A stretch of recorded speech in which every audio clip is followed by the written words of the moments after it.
அதாவது big pass வந்து பார்த்தீங்கன்னா ரொம்ப தெளிவாக சொல்லிட்டாரு. குரூப் டாஸ்க்கு நீங்கள் வந்து ஆடக்கூடாது. இது வந்து உங்களுக்கான ஒரு டாஸ்க் அப்படின்னு சொன்னார். ஆனால் அதெல்லாம் கேட்காம இன்னைக்கு டிக்கெட் டு ஃபினாலே டாஸ்க் 6 உடைய ஸ்பாய்லராக வந்து பார்த்தீங்கன்னா எல்லாருமே திகழ்ந்தாங்க அப்படிங்கிறது நம்மளால் பார்க்க முடிஞ்சுச்சு. ஸோ அப்படி என்ன நடந்துச்சு அப்படிங்கிறதை பற்றி தான் இந்த வீடியோவில் நம்ம டிஸ்கஸ் பண்ண போகிறோம். ஸோ அரோராவுக்கும் பார்வதிக்கும் ஒரு சின்ன தகராறு ஏற்பட்டது.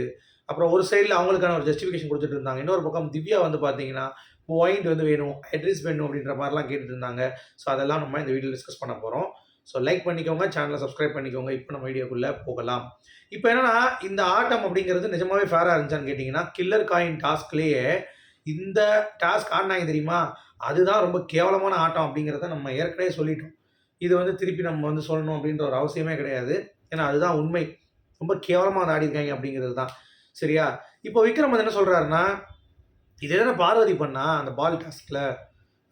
நான் வந்து சொன்னேன் அவளை தூக்கலாம் அவளை தூக்கலான்னு. ஓகே ஓகேன்னு சொல்லி தூக்கிட்டு இருந்தாங்கல்ல. அப்போல்லாம் எங்கே போனா? அப்போ நேர்மையாக ஆட வேண்டியதானே அப்படின்னு சொன்னப்போ, டேய் தம்பி அது இண்டிவிஜுவல் டாஸ்க் மாதிரி தான். 2 பேர் தான் சண்டை போட்டுக்கிட்டாங்க. இப்போ எப்படின்னா பார்வதி, கமருதீன் அந்த பால் டாஸ்கில் அடிச்சுக்கிட்டாங்க.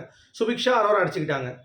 விக்ரம், திவ்யா அடிச்சுக்கிட்டாங்க. இந்த மாதிரி ஒன்று தான் குரூப்பாக சேர்ந்து 4 பேர் மலமாடு மாதிரி போய் தங்குன்னு விழல. ஓகேவா?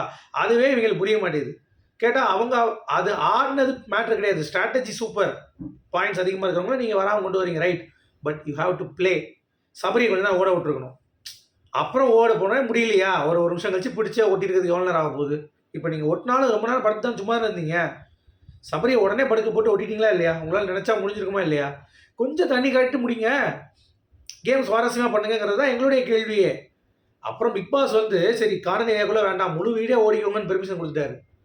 அப்புறம் வந்து பார்த்தீங்கன்னா இவங்க ஓடாமல் திருப்பி வந்து இங்கே நின்றுட்டு இருக்காங்க அப்படிங்கிறதை பார்க்கும் பொழுது ஒரே டைமில் இந்த ஒரு டாஸ்க் வந்து ஆடி முடிச்சிடலாம். எப்படி கொடுத்தாலும் சரி, உள்ளே கொடுத்தாலும் சரி, வெளியே கொடுத்தாலும் சரி, நாங்கள் எல்லாத்தையும் போய் லாக் பண்ணுவோம்னு சொல்லி லாக் பண்ணிட்டாங்க. இதில் என்ன ஹைலைட்னா, சுபிக்ஷா அவங்க தப்பு பண்ணியிருக்காங்க அப்படிங்கிறதே தெரியல. கேட்டால் நான் ஸ்ட்ராட்டஜி தானே பண்ணேன், நான் எங்கே தப்பு பண்ணேன் அப்படின்ற மாதிரி அவங்க சொல்லும்போது நமக்கு வேடிக்கையாக இருக்குது. என்னமா இது உங்களுக்கு தெரியலையான்ட்டு இதை வந்து எக்ஸ்பிளேஷன் பண்ணிகிட்டு இருக்காங்க. நான் வந்து வந்து திவ்யா அவுட் ஆகின பிறகு அடுத்து அவுட் ஆக போகிறது அப்படிங்கிறது வந்து பார்த்தீங்கன்னா, அரோராவை வந்து நான் ஒட்ட போகிறப்ப காலில் வந்து இது பண்ணான். பட் நான் டைம் நோட் பண்ணிட்டேன். 20 செகண்ட் தான் இருக்குது, அதுக்குள்ளே பண்ண முடியுமான்னு விட்டேன். சாண்ட்ரா கிட்ட இருக்கும் நான் கண்ணை காட்டினார் வினோத். பட் இருந்தாலும் வினோத் வந்து இழுக்கிறப்போ அது வரல காயின். அதனால் நாங்கள் 2 பேரையும் விட்டுட்டு அதுக்கடுத்து வந்து விக்ரம் அவுட் ஆகிருக்கலாம். ஏன் சுபிக்ஷா அவுட் ஆகினா அப்படின்னா நீ கேட்கல வினோத்தை, அதனால சுபிக்ஷா போட்டார் அவர். இன்னொன்று இவங்க 2 பேரும் குரூப்பிசம் பண்ணிட்டு எப்படி போக முடியும்னு சொல்லி வினோத் வந்து அடித்தார். அங்கே இடத்துல வினோத் சரியான மூவ் தான், அதில் எந்த ஒரு மாற்று கருத்தும் இல்லை. ஸோ இவ்வளோ அன்ஃபேராக விளையாண்டுட்டு அதை ஜஸ்டிஃபை பண்ணுறதுக்கு இவங்க என்னென்னலாம் பண்ணுறாங்க அப்படிங்கிறத நீங்கள் பார்த்து கொள்ள வேண்டும். இதுதான் உட்காந்து தனித்தனியாக இந்த அரோராவும் விக்கலும் சுபிக்ஷாவுக்கும் புத்தியே கிடையாது.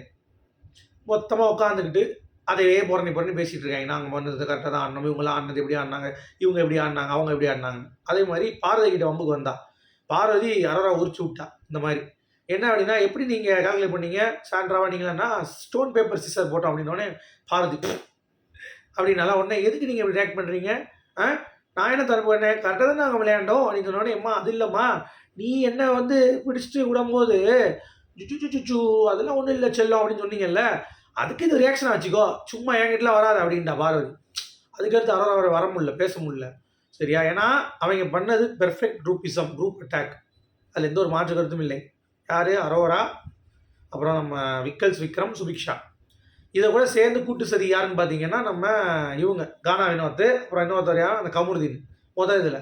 அதுக்கடுத்து கமருதீன் உஷாராயிட்டான். பட் இருந்தாலும் இவங்க 4 பேர் சேர்ந்து ஒருத்தவங்க அமுக்கிறது கரெக்டாக தான் இருக்கும். ஸோ விக்ரம் மேற்பார்வையில் ரொம்ப பியூட்டிஃபுல்லாக இந்த டாஸ்க் வந்து ஆடி முடிச்சு கடைசி விக்ரம் வந்து பார்த்தீங்கன்னா கானா வினோத்துக்கு விக்ரம் வரும்போது ஓடிட்டே இருக்குது. கடைசி விக்ரம் வந்து லைட்டாக கொடுக்குற மாதிரி கொடுக்குறானா. டேய் விக்ரம், நீ உண்மையிலே உனக்கு வந்து நியாயமாக இருந்தேன்னா நீ முன்னாடியே அவுட் ஆகிருக்கணும். இப்போ அந்த பேசிஸில் வருவோமே, பாரதி சொன்ன மாதிரியே வருவோமே, யார் யாரெல்லாம் பாயிண்ட்ல இருக்காங்க அப்படின்னு அவுட் ஆகிருக்கணும்ல. அப்போ விக்ரம் நீ ஏன் அப்படி அவுட் ஆகலை? ஆக்சுவலாக திவ்யா கடந்து நீ தானே போயிருக்கணும். ஏன் நீ போகல? திவ்யாவுக்கு முன்னாடி புரியுதா உங்களுக்கு? ஏன் அதை போகல? அங்கே ஏன் அவங்களை அடிக்கலை அப்படிங்கிறது திவ்யாவோட கேள்வியும். அதற்கு வந்து யாருக்கும் பதில் இல்லை அப்படிங்கிறது தான். ஸோ பாரதி இங்கே வந்தோடனே வச்சு வகுந்து விட்டா. நீ எதுக்கு பேசுகிற என்கிட்ட? அதெல்லாம் நீ பேசுகிறாத, நான் என்ன செய்யணும் எனக்கு தெரியும். சரியா? நீ அப்படிலாம் விளாடக்கூடாது. நீ ஏன் அப்படி விளாண்ட? ஸ்ட்ராட்டஜினா இது வந்து பச்சையாக தெரியுது, குரூப் அட்டாக் பண்ணியிருக்கீங்க அப்படின்னு சொல்லி போட்டு விட்டான். ஸோ நீங்கள் எப்படி பார்க்குறீங்கன்னு சொல்லுங்கள். மீண்டும் சந்திப்போம்.